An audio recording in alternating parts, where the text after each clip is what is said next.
بہت محتاط تھے۔ حضرت عبداللہ بن عباس رضی اللہ عنہ کہا کرتے تھے، ایک وقت تھا کہ جب کوئی قال رسول اللہ کہتا تو ہم سارے بدن کے ساتھ اس کی طرف متوجہ ہو جاتے، کان مائل کرتے، لیکن اب لوگوں نے ہر طرح کی باتیں اپنی طرف سے بیان کرنا شروع کر دی ہیں، تو ہم جن کو جانتے ہیں وہ بات سنتے ہیں، اس کو مانتے ہیں، باقی کو نہیں۔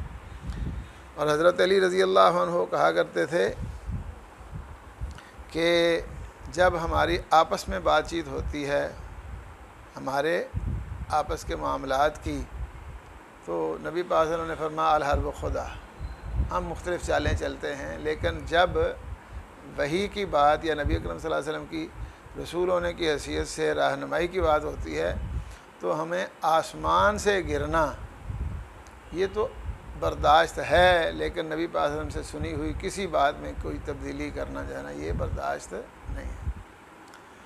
حضرت عبداللہ بن زبیر رضی اللہ عنہ اپنا واقعہ بیان کرتے ہیں کہ میں نے اپنے والد محترم حضرت زبیر سے یہ گزارش کی کہ آپ نبی پاک صلی اللہ علیہ وسلم کے انتہائی قریبی ہیں، تو حدیثیں فلاں فلاں زیادہ بیان کرتے ہیں۔ تو حضرت زبیر رضی اللہ عنہ نے بڑے اطمینان کے ساتھ یہ جواب دیا کہ بیٹا، قرابت وہ میری وہ ہے جو آپ بھی شاید نہ جانتے ہوں، نبی اکرم صلی اللہ علیہ وسلم میری پھوپھی حضرت خدیجہ کے بیٹے ہیں، اس اعتبار سے آپ میرے کزن ہیں، اور نبی اکرم صلی اللہ علیہ وسلم کی پھوپھی صفیہ میری ماں ہے، اس اعتبار سے آپ کی پھوپھی صفیہ میری والدہ ہیں، میرے کزن ہیں، اور میری پھوپھی خدیجہ رضی اللہ عنہ نبی پاک صلی اللہ علیہ وسلم کے گھر میں ہے،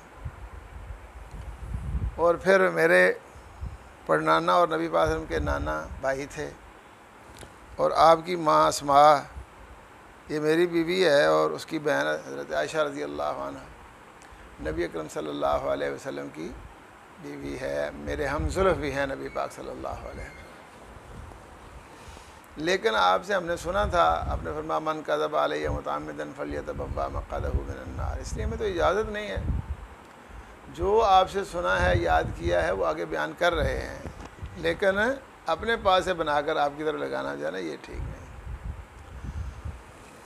تو بہرحال نبی اکرم صلی اللہ علیہ وسلم کی اجازت سے نہ صرف یہ کہ ویسے حفاظت تو ہو گئی، لیکن تحریر کا بھی اہتمام تھا، کتابت کا بھی اہتمام تھا، لیکن کتابت جو ہے نا کسی بھی چیز کی، یہ کوئی بنیادی طور پر مقصود نہیں ہے، اصل مقصد ہے یاد کرنا اور حفظ کرنا، تو اس کی ضرورت صرف ان لوگوں کو پیش آتی ہے جو یاد نہیں کر سکتے، اور حضرات صحابہ کرام رضوان اللہ علیہم اجمعین کو اللہ تعالیٰ نے جیسے نبی اکرم صلی اللہ علیہ وسلم کو اللہ تعالیٰ نے ہر لحاظ سے اعلیٰ بنایا ہے، اس طرح صحابہ کرام کو بھی اس میں امتیاز بخشا ہے۔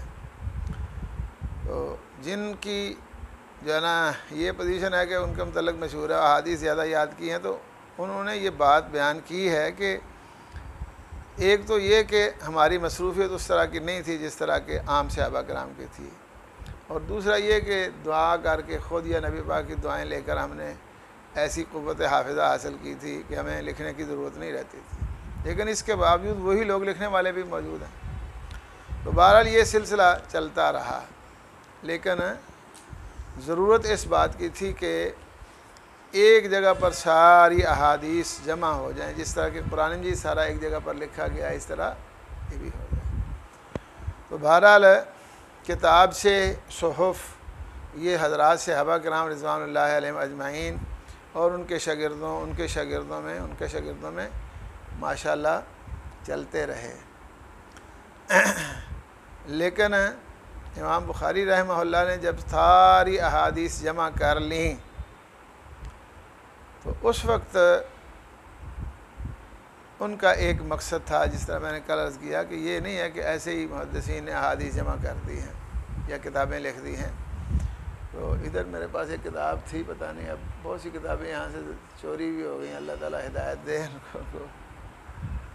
مناہج المحدثین چھوٹی کتاب ہے لیکن اس میں تمام محدثین کے جو طریقہ کار تھے یا جو اہداف اور مقاصد تھے ان کے متعلقہ تفصیلات لکھی گئی ہے، اور باقاعدہ ان کتابوں کے نام جو ہے نا جو انہوں نے رکھے تھے، جس طرح کہ صحیح بخاری کا بھی ایک نام ہے الجامع المسند الصحیح، تو ایسے ہی دیگر کتابوں کے بھی باقاعدہ نام موجود ہیں۔ تو کام بھی ہے اور نام بھی ہے۔ حضرت امام بخاری رحمہ اللہ نے تمام احادیث جمع کر کے لوگوں کے سامنے پیش کر دی ہیں، لیکن اب ان کا ایک ہدف اور مقصد تھا جو انہوں نے الجامع الصحیح یعنی صحیح بخاری کے ذریعہ حاصل کیا ہے۔ اور وہ مقصد کیا تھا؟ ایک تو یہ کہ کسی بھی مسئلہ میں لوگوں کے لیے کوئی عذر باقی نہ رہے کہ حدیث موجود نہیں ہے۔ امام بخاری رحمہ اللہ کا اپنا دعویٰ یہ موجود تھا کہ کوئی مسئلہ ایسا نہیں جس کے اندر ہم کتاب و سنت سے رہنمائی نہ پائیں، کسی نہ کسی انداز میں رہنمائی مل جاتی ہے۔ تو صحیح بخاری کے تراجم جو ہیں انہیں دیکھنے سے واقعتاً جو ہے نا یہ بات بھی سمجھ آ جاتی ہے۔ تو ایک یہ کہ یہ جو اتنی زیادہ تعداد میں احادیث تھیں ان میں بنیادی کردار جو ہے نا وہ طرق کا تھا، اسناد کا، اور سندیں جو ہے نا ایک ہی حدیث کی کئی بعض صحیح اور بعض ضعیف بھی ہو سکتی ہیں۔ مثلا یہ حدیث ہے انما الاعمال بالنیات آپ پڑھ رہے ہیں، اس کے متعلق مشہور یہ ہے کہ یہ غریب مطلق ہے۔ غریب مطلق اس کو کہتے ہیں کہ جس میں ابتدائی راوی جو ہے نا وہ ایک ہو، لیکن یہ حدیث کئی سندوں کے ساتھ مروی ہے اور کئی صحابہ سے مروی ہے، البتہ سندیں صحیح نہیں۔ اس ترتیب کے ساتھ یہ جو حدیث ہے انما الاعمال بالنیات انما لکل امرئ ما نویٰ، ورنہ جو اس میں مفہوم ادا ہوا وہ تو معنی متواتر ہے، لیکن یہ الفاظ جو ترتیب وار یہاں اس حدیث میں موجود ہیں یہ الفاظ اسی طرح ہوں اور سند صحیح ہو، اس اعتبار سے اس کو غریب کہا جاتا ہے، ویسے کئی سندوں سے مروی ہے۔ تو امام بخاری رحمہ اللہ نے نہ صرف یہ کہ اس بات کا اہتمام کیا ہے کہ صحیح اور قابل اعتماد مقبول درجہ کی اور وہ بھی اعلیٰ درجے کی احادیث جو ہے نا ان کو مستثنیٰ کیا جائے، تاکہ لوگوں میں یہ جو کبھی دلیری ہوتی ہے حدیث ضعیف بیان کرنے کی، ہمارے یہاں تو ایسا چلتا ہے۔ ایک دفعہ ایک مجلس میں ادھر جاتے تھے نا حافظیہ صاحب رحمۃ اللہ علیہ کے مرکز میں، تو مختلف موضوعات بڑے بڑے اہم نکات پر موضوعات پر وہاں علماء بڑے بڑے بیان کرتے تھے۔ تو ایک دفعہ حافظ مسعود عالم صاحب نے حجیت حدیث پہ بیان کیا، تو انہوں نے کہا ضعیف حدیث نہیں بیان کرنی چاہیے۔ اس کے بعد بیان ختم ہوا، نماز کا ٹائم تھا، نماز ہوئی، تو نماز کے بعد انہوں نے کہا جی ہمارے یہاں طلباء احادیث بانی بھی یاد کرتے ہیں، انہوں نے لا دیتا پہلا ایک منڈا 10 حدیثاں سنا، پر دوسرا سنایا، تیسرا سنا، اور 100 کو حدیثاں سنائی، 50 وچ ضعیف ہے۔ اللہ کے بندے ابھی یہ کہہ رہے تھے کہ حدیث ضعیف بیان نہیں کرنی چاہیے، لیکن انہوں نے بیان کر دی۔ اللہ اکبر۔ تو خصوصاً بعض و ارشاد میں یہ بات چلتی ہے۔ آج ایک مولانا صاحب کہہ رہے تھے جی قربانی کے فضائل میں کو بخاری شریف میں کہ بخاری شریف بھائی اونجدیاں فضیلتیں کوئی نہیں جس طرح کی لوگوں میں مشہور ہیں جی۔ تو مشکات پڑھ لو، اس میں بھی فصل اول کے اندر بخاری شریف کی بات ہے، تو اس میں کوئی نہیں بات ہوگی، باقی ہوگی ایک ایک بال کے عوض یہ ہوگا یہ ہوگا وہ ہوگا، ہیں جی ضحایاکم مطایاکم، یہ اکثر ضعیف ہی ہیں لیکن علماء بیان کرتے ہیں۔ تو ایک تو چلو یہ بات ہے کہ کسی موضوع کے حوالے سے دیکھیں ضعیف صحیح، تو ضعیف کو چھوڑیں اور صحیح کو اختیار کریں، لیکن ایک صورت یہ بھی ہے کہ ایک ہی معنی میں ایک ہی مفہوم رکھنے والی حدیث جو ہے اس کے کئی طرق ہوتے ہیں۔ تو امام بخاری رحمہ اللہ نے دونوں میں اس بات کا اہتمام کیا ہے کہ صحیح احادیث کا ہی خلاصہ پیش کیا جائے۔ وہ مشہور واقعات ہیں، امام صاحب کہتے ہیں ان کو خواب آیا امام صاحب کو نبی پاک صلی اللہ علیہ وسلم کے پاس کھڑے ہیں. خواب جو ہے نا یہ بھی نبی اکرم صلی اللہ علیہ وسلم نے فرمایا ہے نبوت ختم ہو گئی. لم یبقى من مبشرات النبوت الا الرؤیا الصالحہ، یعنی نبوت کے ذریعہ جو بشارت ملتی تھی وہ تو پکی اور حتمی قطعی ہوتی تھی، لیکن اب سلسلہ نبوت تو ختم ہو گیا، وحی کا سلسلہ بھی ختم ہو گیا، لیکن بشارت جو ہے نا وہ ممکن ہے. تو اللہ تعالیٰ نے قرآن مجید میں بھی فرمایا ہے الا ان اولیاء اللہ لا خوف علیہم ولا هم یحزنون الذین آمنوا وکانوا یتقون لهم البشریٰ فی الحیاۃ الدنیا وفی الآخرہ. تو یہ بعض لوگ کہتے ہیں یہ خواب کی باتیں ہیں، لیکن جن خوابوں میں ایسی بشارتیں اور اشارات ہوں نا وہ خوابیں سچی ہوتی ہیں. نبی اکرم صلی اللہ علیہ وسلم نے بھی تصدیق کر دی، خواب میں یہ اذان آ گئی ہے تو ٹھیک ہے. نبی پاک صلی اللہ علیہ وسلم جس کی توثیق کر دیں تو پکی بات ہو جاتی ہے. تو بہرحال امام بخاری رحمہ اللہ کے متعلق یہ بات ہے کہ انہوں نے خواب دیکھا کہ نبی پاک صلی اللہ علیہ وسلم پکھا چال دینے پہ ہیں. تو معبرین نے یہی بات کی، بات کہتے ہیں یہ معبر امام احمد بن حنبل رحمۃ اللہ علیہ تھے. انہوں نے کہا جڑا کام ساڑھے کو نہیں ہو سکا تو وہ کام کریں گا. کیا خیال ہے؟ وہ کام ہم سے نہیں ہو سکا، آپ وہ کام کریں گے. اللہ اکبر. اور ایسا ہی ہوا ہے. یہی وجہ ہے کہ حضرت شاہ ولی اللہ محدث دہلوی رحمہ اللہ نے اگرچہ صحیحین دونوں کے متعلق یہ بات کی ہے اتفق المحدثون علی ان جمیع ما فیہما من المتصل المرفوع صحیح بالقطع وانہما متواتران الی مصنفیہما وانہ کل من یحبن امرہما فهو مبتدع متبع غیر سبیل المؤمنین. تمام محدثین کا اس بات پر اتفاق ہے کہ ان کی مرفوع متصل و سند احادیث جو ہیں سب کی سب قطعی طور پر صحیح ہے.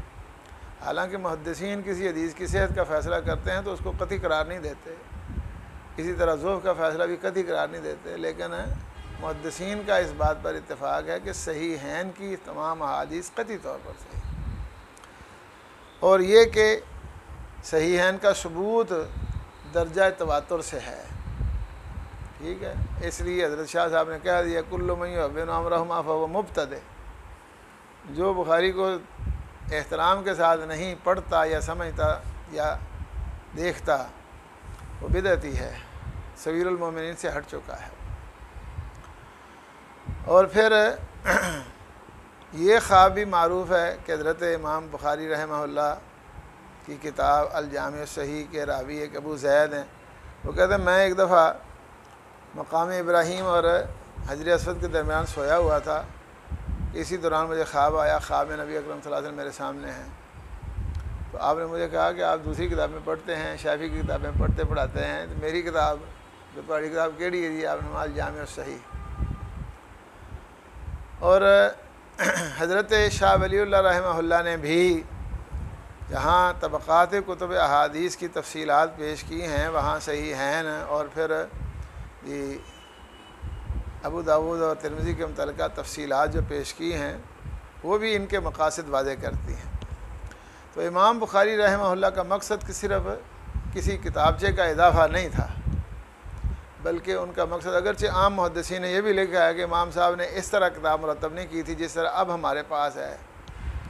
جی انہوں نے چھوٹی چھوٹی کتابیں لکھی ہیں، جانا کتاب الایمان ہے، کتاب العلم ہے، کتاب الصلاۃ ہے، یہ وہ شاگردوں نے اکٹھی کر دی.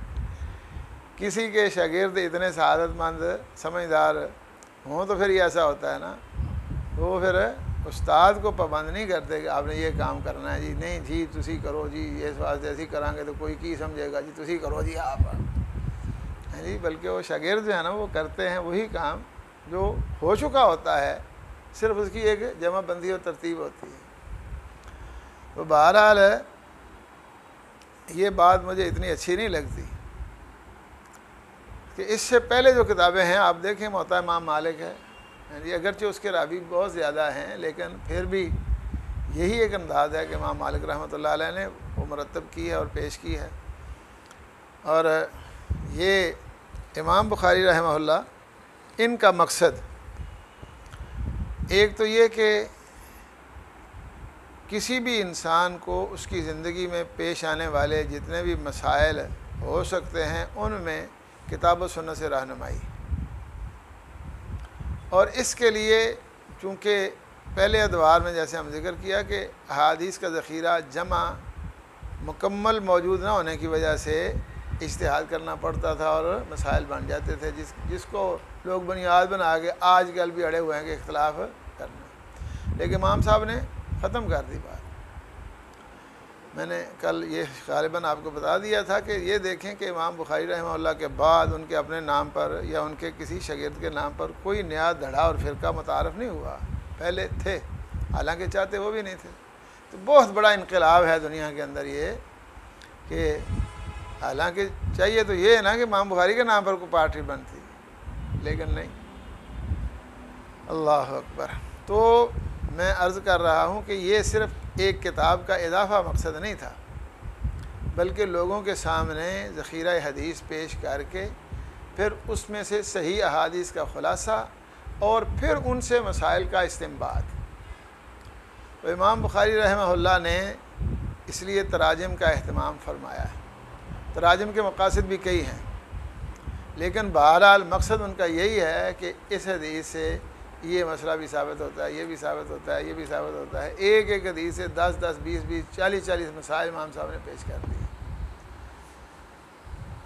اللہ اکبر۔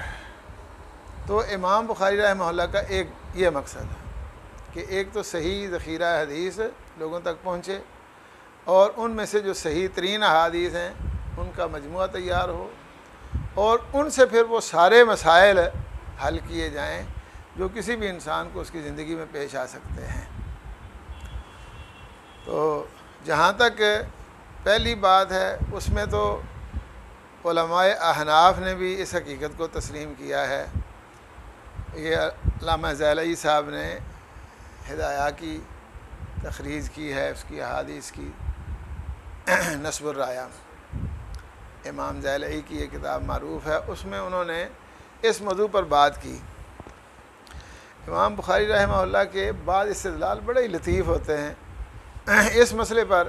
آپ دیکھیں ہمارے یہاں بھی بڑا عجیب مسئلہ بن چکا ہے، بسم اللہ الرحمن الرحیم جہری نماز میں جہر پڑھنی ہے یا نہیں پڑھنی، کیونکہ حناف کا موقف یہ ہے کہ جہر نہیں پڑھنی چاہیے، اس لیے انہوں نے وہاں یہ بات لکھتے ہوئے بڑی تفصیل لی اور پھر بڑا جذباتی انداز میں فیصلہ کہتا ہے، ایک مرتبہ نہیں 3 قسمیں اٹھا کر کہا واللہ ثم واللہ ثم واللہ۔ اگر اس موضوع پر کوئی حدیث صحیح ہوتی تو صحیح بخاری میں ضرور ہوتی۔ یہ انداز دیکھیں، اس کا مطلب یہ ہے کہ جس موضوع پر صحیح حدیث ہو وہ بخاری میں ضرور ہوتی ہے، ٹھیک ہے۔ اور بخاری میں کسی حدیث کا یا کسی موضوع کا بیان نہ ہونا یہ اس بات کی دلیل ہے یا اس بات پر غماز ہے کہ اس موضوع پر صحیح حدیث موجود نہیں ہے۔ تو اس لیے امام صاحب نے یہ مسئلہ ڈسکس کیا ہی نہیں، حالانکہ امام صاحب نے مسئلہ ڈسکس کیا ہے۔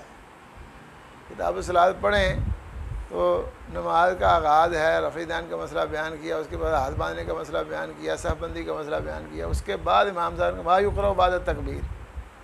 اب ما یقرأ بعد التکبیر جو ہے اس میں کیا بیان کیا امام صاحب نے؟ یہی بیان کیا ہے کیا پڑھنا چاہیے، کیا خیال ہے؟ لیکن لوگ سمجھ نہیں سکتے۔ اب امام صاحب نے بسم اللہ جہرن پڑھنے کا یا سرن پڑھنے کا عنوان بنا کر تو مسئلہ نہیں کیا، لیکن اگر کوئی سمجھنے والا سمجھنے کی کوشش کرے تو سمجھ آ جاتی ہے۔ کیوں صحیح بخاری کو سمجھنے کے لیے صرف ایک مقام کافی نہیں ہوتا، کئی باتیں ایسی ہوتی ہیں جو دوسرے مقامات سے سمجھ میں آ جاتی ہیں۔ اب میرا موضوع تو اس وقت یہ نہیں ہے، لیکن چلو بات نکلی ہے تو میں سنا دوں، کیونکہ ہمارے بھی یہاں بڑا چلتا ہے جی۔ ہمارے اکثر علماء کرام جو ہے نا وہ الحمدللہ رب العالمین سے شروع کرتے ہیں کہ نبی اکرم صلی اللہ علیہ وسلم، حضرت ابوبکر، حضرت عمر رضی اللہ عنہ الحمدللہ رب العالمین سے قرات شروع کرتے تھے۔ کیا گیا ایسے ہی چلتا ہے، حالانکہ قرات نہیں، نماز کی بات ہے۔ حدیث میں آتا ہے نماز، کانوا یفتتحون الصلاۃ بالحمدللہ رب العالمین، کہ نماز کا آغاز وہ الحمدللہ رب العالمین سے کرتے تھے۔ حالانکہ نماز کا آغاز تو اللہ اکبر سے ہوتا ہے، اس کے بعد افتتاحی دعائیں بھی ہیں، لیکن چونکہ افتتاحی دعائیں ضروری نہیں تو تکبیر کے بعد جو ضروری پڑھنے والی چیز ہے وہ قرآن مجید کی تلاوت ہے۔ اور نبی پاک صلی اللہ علیہ وسلم قرآن مجید کی تلاوت کیسے کہاں سے کرتے تھے؟ تو انہوں نے بتایا سورۃ فاتحہ سے کرتے تھے۔ جی اصل بات یہ ہے کہ امام بخاری رحمہ اللہ نے یہ بیان کیا ہے کہ امام نبی پاک صلی اللہ علیہ وسلم اور حضرت ابوبکر حضرت عمر سورۃ فاتحہ سے قراءت شروع کرتے تھے، یعنی نماز شروع کرتے تھے۔ الحمدللہ رب العالمین لفظ بولا ہے، اس سے مراد یہ لفظ نہیں ہے، اس سے مراد سورۃ فاتحہ ہے، ٹھیک ہے؟ کیونکہ قرآن مجید میں کوئی اور صورت ایسی نہیں جس کے آغاز پر بسم اللہ کے بعد الحمدللہ رب العالمین ہو۔ الحمدللہ رب العالمین قرآن مجید میں کئی مقام پر لفظ آتا ہے، کئی صورتوں کے آخر میں موجود ہے، کئی کے درمیان میں ہے۔ الحمدللہ سے شروع ہونے والی 5 صورتیں ہیں قرآن مجید میں، لیکن الحمدللہ رب العالمین کے الفاظ جو ہیں یہ کسی میں نہیں ہیں۔ تو اس کا مطلب صرف یہ ہے کہ امام بخاری رحمہ اللہ بیان کر رہے ہیں کہ نبی پاک صلی اللہ علیہ وسلم پہلے سورۃ فاتحہ پڑھتے تھے، حضرت ابوبکر بھی سورۃ فاتحہ پڑھتے تھے، حضرت عمر بھی، لیکن پڑھتے کیسے تھے؟ بسم اللہ جہر پڑھتے تھے یا نہیں؟ کیا خیال ہے؟ یہ بیان حضرت انس کا ہے، اور صحیح بخاری میں ہی حضرت انس سے امام بخاری رحمہ اللہ نے یہ واقعہ بھی بیان کیا ہے کہ حضرت انس سے پوچھا گیا نبی پاک صلی اللہ علیہ وسلم کی قرات کا طریقہ اور انداز ہمیں بتاؤ، تو انہوں نے بسم اللہ الرحمن الرحیم پڑھ کے بتایا، یہ بخاری میں ہے۔ اب جب حضرت انس سے پوچھا جائے نبی پاک کے پڑھنے کا طریقہ کار کیا تھا، تو وہ بسم اللہ الرحمن الرحیم پڑھتے ہیں، بسم اللہ الرحمن، کہتے ہیں یمد بسم اللہ، یمد اللہ، یمد الرحمن۔ اب نبی پاک اگر جہرن پڑھتے نہیں تھے ان کو کیسے پتہ چل گیا؟ کیا خیال ہے؟ اب یہ حدیث ہمارے یہاں بھی مشہور ہو گئی، ہمارے استاد محترم شیخ الکل فی الکل جناب حضرت حافظ محمد صاحب گوندلوی رحمہ اللہ، وہ بھی یہی اسی انداز میں پڑھتے تھے الحمدللہ رب العالمین، لیکن ہمارے شیخ مولانا ابوالبرکات رحمۃ اللہ علیہ وہ بسم اللہ جہرن پڑھتے تھے۔ ان کے متعلق بعض لوگوں نے یہ بھی مشہور کیا تھا کہ یہ شافعی تھے پہلے اللہ اکبر، لیکن بات بڑی گہرائی کی ہے کہ امام صاحب یہاں کہہ رہے ہیں کہ سورۃ فاتحہ سے قراءت شروع کرتے تھے۔ اگر بسم اللہ الرحمن الرحیم کہہ دیا جاتا کہ نبی پاک بسم اللہ الرحمن الرحیم سے قراءت شروع کرتے تھے، تو پھر تو گنجائش بن جاتی ہے کہ جڑی صورت مرضی پڑھ لو۔ کیا خیال ہے؟ بسم اللہ الرحمن الرحیم تو ہر صورت کے شروع میں ہے۔ اگر یہ کہا جاتا کہ بسم اللہ الرحمن الرحیم سے قراءت شروع کرتے تھے، تو ہر ایک آدمی کو اختیار ہے جتنے بسم اللہ ہے پڑھ لے، لیکن وہ یہ بتانا چاہتے ہیں کہ سورۃ فاتحہ سے شروع کرتے تھے۔ البتہ سورۃ فاتحہ میں بسم اللہ الرحمن الرحیم شامل ہے یا نہیں ہے، امام صاحب کا موقف یہی ہے کہ وہ شامل ہے، اور جب انہوں نے حضرت انس سے یہ کیفیت بیان کی ہے تو بسم اللہ الرحمن الرحیم کے تلفظ کے ساتھ انہوں نے پیش کی ہے، جس کا مطلب یہ کہ نبی پاک بھی جہری نماز میں جہر کرتے تھے، لیکن ان کو یہ بات سمجھ نہیں آئی۔ ہم کہتے چلو نہیں سمجھ آئی، ہمارے مطلب کی بات آپ نے کر دی ہے، زبان آپ کی ہے، آپ نے کہہ دیا کہ بلّہ ثم بلّہ، اگر کوئی صحیح حدیث ہوتی تو صحیح بخاری میں ضرور ہوتی۔ اللہ اکبر۔ تو بہرحال یہ میں نے عرض کیا کہ امام بخاری رحمہ اللہ نے جیسے حضرت شاہ صاحب نے کیا کہ انہوں نے صحیح حدیث کا خلاصہ پیش کرنے کا قصد کیا، ووفا بما شرط، انہوں نے اپنی شرط پوری کر کے دکھائی ہے، ٹھیک ہے۔ اور دوسرا مقصد ہے امام صاحب کا یہ تھا کہ ذخیرہ حدیث مختصر سا صحیح ہو اور اس سے سارے مسائل کی رہنمائی۔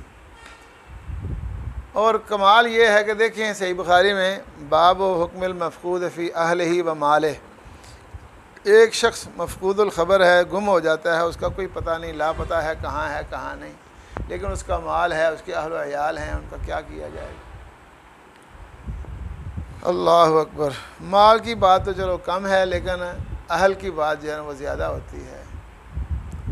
تو اس حوالے سے ویسے تمام فقہاء اور محدثین نے بہترین انداز میں امت کی رہنمائی کا اہتمام کیا ہے، خلوص کے ساتھ، صفائی کے ساتھ، لیکن امام صاحب نے مال اور اہل کا حکم برابر بیان کیا ہے، اور اس کے لیے حدیث جو ہے نا پیش کی ہے، باقاعدہ مرفوع صحیح حدیث پیش کی، لیکن کسی نے پہلے اس موضوع پر نقلی دلیل یا حدیث پیش نہیں کی۔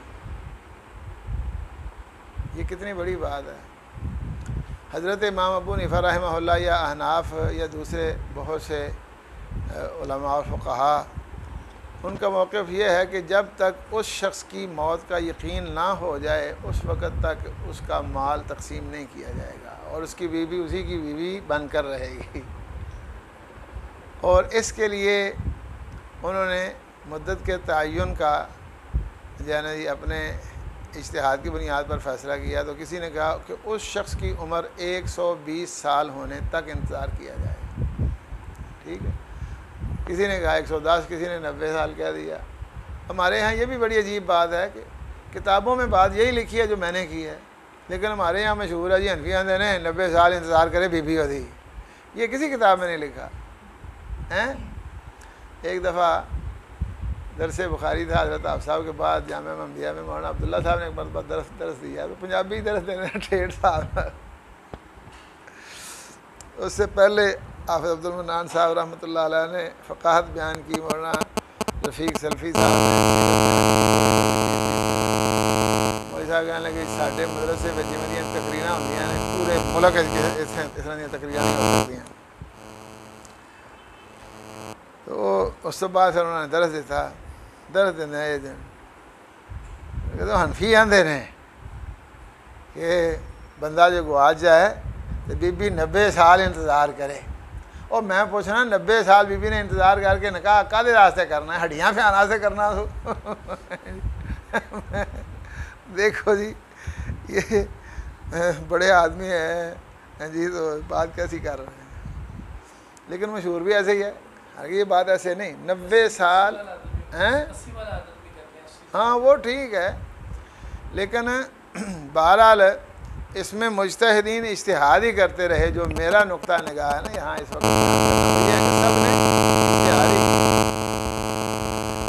ایک شاعر نے اپنے کلام میں یہ کہا ہے وَإِن يَكُن مُوَرِّثًا مَنْ فُقِدَ أُنْتُظِرَ التِّسْعِينَ عِنْدَ أَحْمَدَ۔ یہ صرف انتوں کی بات نہیں ہے، یہ حنابلہ بھی کی بات ہے، ان کو کہہ دو تھوڑی دیر بات کریں۔